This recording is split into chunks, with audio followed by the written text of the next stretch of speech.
আমার চোখে হিরো আলমের মতো সফল বাংলাদেশের দ্বিতীয় কেউ হতে পারে না।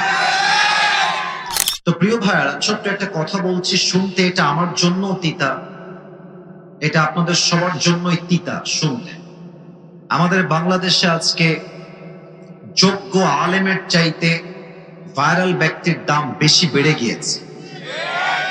এটা বড্ড খারাপ জিনিস।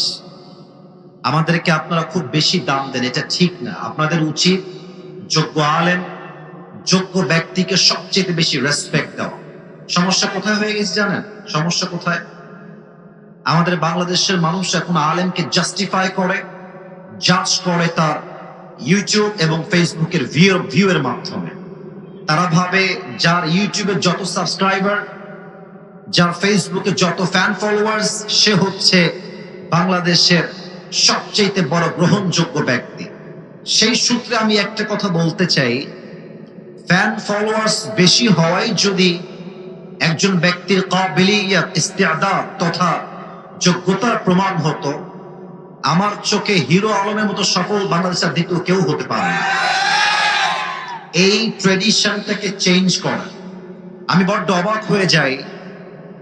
আমি যদিও অনেক বড় বড় মাহফিল আল্লাহ আমাকে করার সুযোগ দিয়েছেন, আমি অবাক হয়ে যাই মাদ্রাসার বড় বড় আলেম, শেখুল হাদিস বিভিন্ন মাদ্রাসায় দাওরায়ে হাদিসের ক্লাস নেয়, তিরমিজি শরীফ পড়ায়, আবু দাউদ পড়ায়।